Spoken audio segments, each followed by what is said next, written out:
आप हैं कि आप एक सीधे साधे एमपी हैं। आप जो एक अनकंसर्न स्टेट से आते हैं, आप कौन होते हैं सजा देने वाले? आप कौन होते हैं डिसाइड करने वाले? 24 घंटे के अंदर सब कुछ तबाह कर देंगे। और मेरे ख्याल से दूसरा ये बड़बोलापन है, रादर दैन प्रैक्टिकलिटी, बहुत बड़बोलापन है। जस्ट कुछ दिनों पहले एक बार मुजफ्फरपुर में उन पर हमला हुआ था, कुछ लोगों ने हमला किया, वो शायद कैंपेनिंग के लिए गए थे कुछ। रो रो के प्रेस से वो बोल रहे हैं कि मुझे सुरक्षा दे दो। एक क्रिमिनल दूसरे क्रिमिनल की बुराई कर रहा है, विच इज मेरे ख्याल से हास्यास्पद ही है बस ये। तो हम्म। एक ऐसा व्यक्ति जो अपनी सुरक्षा की, उसके बाद गृह मंत्रालय में उन्होंने लिखा है कि उन्हें जेड सिक्योरिटी दी जाए। नमस्कार, आप देख रहे हैं ग्लोबल भारत टीवी और मेरे साथ आज खास मेहमान जुड़े हैं मृत्युंजय शर्मा जी। पॉलिटिशियन हैं, ऑथर हैं, broken process, caste, crime and politics in Bihar. इन्होंने बहुत शानदार बुक लिखी है उस दौर में जहां पर बिहार में कहा जाता था जंगल राज है, उस दौर को उसमें डिस्क्राइब किया है। लेकिन हाल फिलहाल मृत्युंजय जी से बातचीत करने का सिलसिला इसलिए हो रहा है क्योंकि महाराष्ट्र में एक मर्डर होता है और उस मर्डर पर एक प्रतिक्रिया निकलकर बिहार के एक नेता से सामने आती है और वो कहते हैं कि 24 घंटे में अगर मुझे इजाजत मिल जाए तो मैं क्या कर दूं। अब क्या वो ऐसा कर पाएंगे? क्या वो सिर्फ हवाई बातें कर रहे हैं? उनकी जो ये शब्द हैं वो किस तरफ, किस दिशा में जा रहे हैं, इसे जानने के लिए मृत्युंजय जी मैंने आपको आमंत्रित किया है। और मैं चाहूंगा कि बाबा सिद्दीकी की हत्या पर जो पप्पू यादव ने कहा है कि 24 घंटे में नेक्सस खत्म कर देंगे, उनकी बातों में कितना दम नजर आता है? क्या वो सिर्फ पब्लिसिटी के लिए कर रहे हैं या फिर बात कुछ और है? ये दो चीजें हैं इसमें। एक तो पप्पू यादव की क्रिमिनलिटी पे किसी को शक नहीं है, तो कोई ये शक नहीं कर सकता कि पप्पू यादव क्रिमिनल है या नहीं। वो स्टैब्लिश्ड फैक्ट है, कन्विक्टेड है, जेल में रहे हुए हैं और जेल से बाहर निकल के आए हैं और फिर चुनाव लड़के सांसद बने हैं। तो एक जो प्रवृत्ति होती है वो प्रवृत्ति है, उससे कोई डिनाई नहीं कर सकता है। और आपने देखा होगा इनफैक्ट संसद के अंदर भी उनकी प्रवृत्ति वही रही है। उन्होंने जब अपना शपथ लिया संसद में, और जैसी उनकी हम्म। भाषा थी आपको ध्यान होगा, तो वो भाषा जब संसद के अंदर वैसी हो सकती है तो संसद के बाहर भी भाषा वही रहेगी, वो बदलने वाली कम से कम नहीं है। तो उनकी क्रिमिनलिटी पे शक नहीं है। अब रही बात कि ये कर सकते हैं नहीं, मैं बोलूंगा किसी भी लोकतंत्र में या एक सभ्य समाज में, एक ऐसे स्टेट में जहां पुलिसिंग है, ढंग की लॉ एंड ऑर्डर है, वहां इस चीज की चर्चा भी नहीं होनी चाहिए मेरे ख्याल से। कर पाना या नहीं कर पाना तो बहुत सेकेंडरी है। फर्स्ट पहला ये है कि आप स्टेट नहीं है ना। हम्म। आप ना तो चीफ मिनिस्टर हैं, ना तो आप प्राइम मिनिस्टर हैं, ना सो कॉल्ड स्टेट हैं। आप हैं कि आप एक सीधे साधे एमपी हैं। आप जो एक अनकंसर्न स्टेट से आते हैं, आप बिहार में रहते हैं, मर्डर एक महाराष्ट्र के मुंबई में होता है। आप कौन होते हैं सजा देने वाले? आप कौन होते हैं डिसाइड करने वाले? आप कौन होते हैं अपने ऊपर ये लेने वाले कि भाई मैं इसके गैंग को तबाह कर दूंगा? नहीं, अब सबसे पहले ये मृत्युंजय बात। जी मैं जानना ही चाह रहा था क्योंकि आपने पप्पू यादव की पॉलिटिक्स, बिहार की पॉलिटिक्स को बहुत करीब से देखा है। तो पप्पू यादव ये जो बोल रहे हैं, क्या सिर्फ पब्लिसिटी के लिए बोल रहे हैं या फिर वो उतना दमखम रखते भी हैं? क्योंकि जो पुलिस नहीं कर पा रही है, जो तमाम प्रशासन नहीं कर पा रहा है, वो पप्पू यादव 24 घंटे के अंदर कर देंगे, उनका ये दावा है। तो इसको किस तरह से देखा जाए? नहीं देखिए, हम और आप सभी ये जानते हैं कि पुलिस ऐसे इम्पल्स पे काम नहीं करती है कि 24 घंटे के अंदर सब कुछ तबाह कर देंगे। और मेरे ख्याल से दूसरा ये बड़बोलापन है, रादर दैन प्रैक्टिकलिटी, बहुत बड़बोलापन है। अगर ऐसा ही होता तब तो देश के जितने, और अगर आपको करना ही है तो फिर आप स्टेट की इजाजत क्यों मांग रहे हैं भाई? अगर आपको हम्म। इसी रूट से जाना है तो स्टेट कभी इजाजत देता है क्या इन चीजों पे? दूसरी चीज, आप कई सारी चीजों में ये देखेंगे कि एक अपने उनका जो क्षेत्र रहा है जहां पे उन्होंने अपना बाहुबल दिखाया है और जहां पे उन्होंने एक्चुअली क्राइम्स करे हैं, वो अलग बात होती है। आप उसके बाहर का उनका ये देखिए। और अब पिछले मैं इनफैक्ट इसको फॉलो भी कर रहा था। देखिए जस्ट कुछ दिनों पहले एक बार मुजफ्फरपुर में उन पर हमला हुआ था, कुछ लोगों ने हमला किया, वो शायद कैंपेनिंग के लिए गए थे कुछ। रो रो के प्रेस से वो बोल रहे हैं कि मुझे सुरक्षा दे दो। तो हम्म। एक ऐसा व्यक्ति जो अपनी सुरक्षा की, उसके बाद गृह मंत्रालय में उन्होंने लिखा है कि उन्हें जेड सिक्योरिटी दी जाए। तो भाई जब हम्म। अपनी सुरक्षा की आप गारंटी नहीं ले सकते हैं, तो आप किसी के गैंग को समाप्त करने वाले होते कौन है? तो मेरे ख्याल से ये बहुत बड़बोलापन है। पब्लिसिटी उनको पसंद आती है। इनफैक्ट आप हमेशा देखेंगे उनका जो स्टाइल ही है, वो हम्म। जानबूझकर ऐसी चीजें करते हैं या इस प्रकार का एक्ट्स करते हैं, बोलते हैं जिनसे ज्यादा से ज्यादा लोग उनसे कनेक्ट। तो मेरे ख्याल से उसी का ही एक्सटेंशन है, रादर देन इसमें कोई सब्सटेंस नहीं दिखता मुझे। अच्छा। मृत्युंजय जी जरा बताइए कि पप्पू यादव असल में चीज क्या है? मधेपुरा में 1967 में पैदा हुए, और उसके बाद की जो उनकी सियासी जमीन रही है या फिर जो क्राइम हिस्ट्री रही है, उस पे जरा फोकस करिए और मुझे बताइए, हमारे दर्शकों को बताइए कि वो किस तरह की रही है।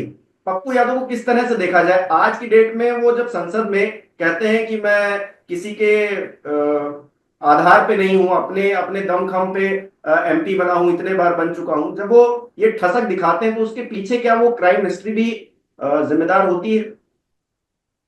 है ना। तो पप्पू यादव एक ऐसे समय के मेरे ख्याल से पैदाइश है, मतलब उनका उदय एक ऐसे समय का है जब बिहार में आप देखेंगे कि बाहुबल से ही आप पॉलिटिक्स में रह सकते थे और सरवाइव कर सकते थे। सबसे पहला उन्होंने जो चुनाव जीता 1990 का चुनाव जीता।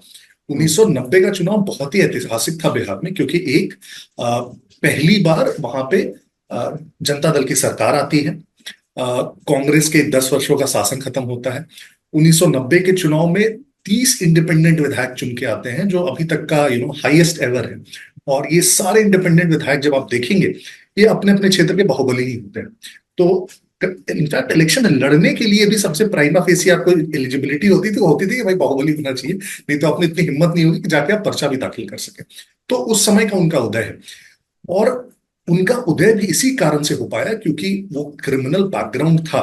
वो जिस क्षेत्र से आते हैं, पूर्णिया से, वो एक उनका नेक्सस था।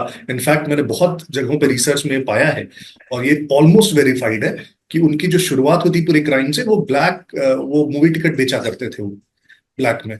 और उसके बाद उनके अंकल होते थे, उनके चाचा होते थे अर्जुन सिंह, जिनकी फिर बाद में हत्या हो गई थी। वो उनके गैंग में आए, फिर उनके गैंग को उन्होंने टेक ओवर किया, और एक प्रकार से वहां पे अपना आधिपत्य शामिल वहां पे उस क्षेत्र में साबित किया। और वहां के स्पेसिफिकली यादवों के नेता बने वहां पे। और उसी की बदौलत 1990 में वो चुनाव जीत कर आते हैं। और ये भी बहुत हद तक एक वेरीफाइड इंफॉर्मेशन है कि जो लालू जी की सरकार को वहां पे समर्थन देने वाले जो 11 इंडिपेंडेंट कैंडिडेट्स थे, उनको इन्होंने ही लामबंद किया था और सरकार को इन्होंने समर्थन दिलवाया था। और वहीं से इनकी और लालू जी की दोस्ती की भी शुरुआत होती है। उसके बाद इनका कद और बढ़ जाता है जब खास करके मंडल कमीशन आता है और उसके रिकमेंडेशंस आते हैं, और दोनों तरफ से बहुत सारे प्रोटेस्ट होते हैं, हिंसक झड़पें होती हैं।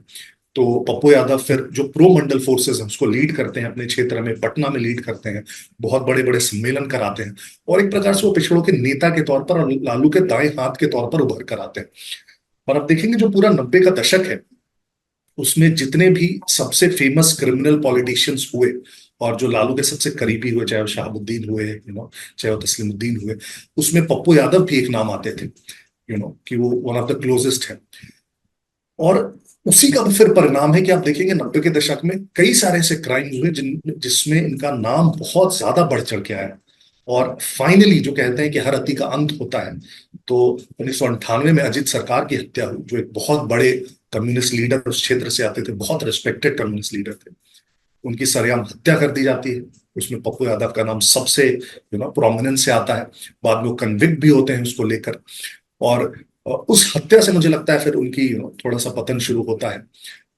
दूसरा, इनफैक्ट आपको याद होगा, उसी के आसपास में पुरुलिया में एक बहुत बड़ा आर्म्स ड्रॉप का केस हुआ था, जो आज तक एक तरह से अनसुलझी पहेली ही रही है, जिसमें सैकड़ों AK-47 और करीब 16,000 राउंड ऑफ फायर गोलियां वहां पे ड्रॉप की गई थी। और जो किम डेवी उसका प्राइम एक्यूज था पूरा पुरुलिया आर्म्स ड्रॉप केस का, उसने बाद में कहा था कि पप्पू यादव ने मुझे भारत से निकालने में मेरी मदद की। फिर बाद में उसमें कन्विक्ट नहीं हो पाते हैं, उसमें लूप होल्स मिलते हैं। लेकिन इस प्रकार के क्राइम्स, और क्षेत्र में तो खैर छोटे मोटे क्राइम्स की तो आप बात ही नहीं कर सकते हैं, क्यों? डॉक्टर को पीट दिया तो उसकी फीस फिक्स कर दी, तो टिकट मूवी हॉल को बोला तुम्हें इतना ही पैसा लेना है। और इस प्रकार से एक रॉबिन हुड वाली इमेज जो होती है, लोगों को कहना ये तो हम आपके लिए कर रहे हैं, विच इज एसेंशियली अपना अपना पावर का ब्रूट फोर्स का इस्तेमाल कर। और वहीं से उनके पतन की शुरुआत होती है। पप्पू यादव कई क्या बार सुधर जाए क्या? मुझे नहीं लगता है। ये मेरी राय होगी, इसमें कोई फैक्ट नहीं हो सकता है। क्यों, मैं बता। एक तो बहुत डिफिकल्ट होता है एक ऐसे प्रकार के व्यक्ति जिसने अपनी पूरी जिंदगी एक तरह से क्रिमिनलिटी या बाहुबल से जिया हो, वो अचानक से रिफॉर्म नहीं हो सकता है। और उसके बाद कुछ एग्जाम्पल्स दूंगा। अब देखिए, जो मैंने एक एग्जाम्पल कोट किया कि जब वो सबसे पहली बार विधायक चुन के आए थे, तो उनका एक स्टाइल होता था कि डॉक्टर की फीस हम तय करेंगे। हम जितना बोलेंगे उतना तुम बोलोगे। और इस बार जब वो सांसद चुन के आए, फिर से वही हुआ पूर्णिया। आपने न्यूज़पेपर्स में पढ़ा होगा कि डॉक्टरों की फीस मैं तय करूंगा। आप कौन होते हैं तय करने वाले डॉक्टरों की फीस? और आप वो डॉक्टरों की फीस तय करके किसी की भलाई नहीं कर रहे हैं। आपने जैसी वो फीस को घटाकर जो भी आपने फिक्स कर दिए कहने के लिए कि गरीबों की मदद कर रहे हैं, सारे अच्छे डॉक्टर्स वहां से उठ के चले जाएंगे। किसकी मदद कर रहे हैं आप? सो वो जो एक बेसिक मेंटालिटी होती है कि मैं जीत के आया हूं यहाँ से, तो I am going to rule this place, वो अभी भी आप आपने देखा होगा। और ये सिर्फ क्राइम्स में नहीं, एक प्रकार से बहुत सारे इंसिडेंट्स आप देखेंगे उनका एक वो इस चीज को बहुत गर्व से कहते थे कि बिहार में कोई ऐसा जेल नहीं है जिसमें पप्पू यादव नहीं गया है। तो जो व्यक्ति इस पे गौरवान्वित महसूस करता, और इनफैक्ट जब एक बार उनको बेल मिला पटना में, तो उन्होंने जो जेल के कैदियों के लिए पार्टी थ्रो किया, और उसके बाद उसको उत्तर कोर्ट को कॉग्निजेंस लेना पड़ा, फिर उनको तिहाड़ जेल शिफ्ट किया गया। तो इस प्रकार की किसी की जो प्रवृत्ति रही हो, तो मुझे बहुत मानने में मुश्किल होगा कि वो व्यक्ति कंप्लीटली चेंज हो गया है। अच्छा, आपने क्योंकि बहुत करीब से देखा पप्पू यादव की पॉलिटिक्स को, करीब से देखा लालू यादव की पॉलिटिक्स को देखा, आपने बुक भी लिखी। बुक लिखते हुए पप्पू यादव के बारे में आपके मन में क्या अवधारणा थी? बुक लिखने से पहले और बुक लिखने के बाद क्या कुछ चेंज आया उसमें? नहीं, मैं जो एक इम्पॉर्टेंट पॉइंट जो है, ये जितने भी इस पीढ़ी के नेताओं की हम बात करते हैं, वो सारे के सारे उनका उदय क्रिमिनलिटी के थ्रू ही हुआ है। तो उसमें ज्यादातर आप देखेंगे जो उस पीरियड के नेता, उसके बाद जो ज्यादातर इसमें से इनफैक्ट जेल भी गए, और खास करके नीतीश जी की पहली सरकार में कन्विक्ट हुए और जेल गए, उसमें आप ये कॉमन थ्रेड देखेंगे। उनके क्राइम्स का तरीका अलग हो सकता है, उनके काम करने का तरीका अलग हो सकता है, उनका क्षेत्र अलग हो सकता है। तो अजीत सरकार की हत्या पप्पू यादव ने कराई, तो उधर शहाबुद्दीन ने चंद्रशेखर की हत्या करवाई, राइट? तो सबके जो जो विक्टिम हो सकते हैं वो अलग अलग हो सकते हैं, लेकिन करीब करीब ये कॉमन थ्रेड आपको जरूर मिलेगा। क्योंकि उस एरा में सरवाइव करने के लिए, इनफैक्ट एक पॉलिटिशियन को सरवाइव करने के लिए, इलेक्शन लड़ने के लिए और जीतने के लिए बिना बाहुबल का पॉसिबल ही नहीं था। तो मेरे ख्याल से वो दिखता है कि वो उस कारण से ही उस एरा में he could rise, he could survive, और एक इंपॉर्टेंट पॉइंट बन पाए। आज की डेट में क्या आपको लगता है कि वो जो रॉबिन हुड वाली छवि उस दौर के लिए चाहिए होती थी, वो क्या आज के दौर में है? और जब पप्पू यादव ये कहते हैं कि हम 24 घंटे में नेक्सस खत्म कर देंगे और हमको बस प्रशासन इजाजत दे, तो क्या आज की डेट में उनका ये बयान कुछ लोग सीरियसली लेते भी हैं, या फिर वो सिर्फ अपने अपनी, क्योंकि उसी छवि में वो रहे हैं हमेशा, उसी दौर में वो रहे हैं, तो अभी भी उसी उसमें है कि हम बड़े नेता हैं, देखिए हमने धमकी तक दे दी? मुझे लगता है कि इस प्रकार के बयान को कोई भी नॉर्मल पब्लिक सीरियसली नहीं लेता है। अब उनके बहुत आर्डेंट फॉलोअर हो सकते हैं कि इसके ऐसा बोल दिया तो सब फिर पप्पू यादव जिंदाबाद करने लगे, और हमारे भैया तो बहुत स्ट्रांग है वो करने लगे। बट अदरवाइज किसी भी नॉर्मल पब्लिक से आप पूछेंगे तो आज की डेट में, फॉर एग्जाम्पल लेट्स से, अगर आप इतनी पावरफुल हैं और आप इस क्राइम को, क्रिमिनल्स को खत्म कर सकते हैं, आप जिस क्षेत्र से आते हैं, तो पिछले 6 महीने में तो, या जब से आप एमपी बने, कोई क्राइम नहीं हुआ होगा पूर्णिया में, कोई क्रिमिनल पैदा नहीं हुआ होगा किसी ने।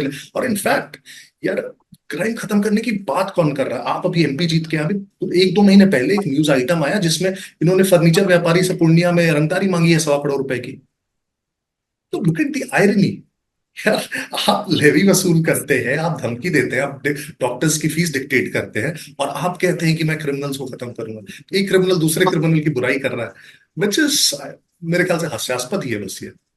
नहीं तो फिर खत्म कैसे करेंगे? पप्पू यादव जी जैसे अगर नेता नहीं होंगे, क्योंकि बाकी किसी ने, मैंने देखा नहीं कि कुछ खास प्रतिक्रिया दी हो। बाबा सिद्दीकी की हत्या हो गई, इसे सब कोई फेल्योर बता रहा है।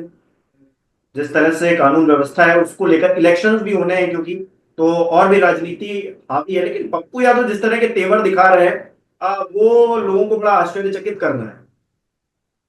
नहीं, आप बहुत सटीक बात आपने बोली कि एक बहुत बड़ी हत्या, मैं बॉम्बे में रहा हूं और मैं उस व्यक्ति का स्टेचर जानता हूं, बाबा सिद्दीकी का, राइट?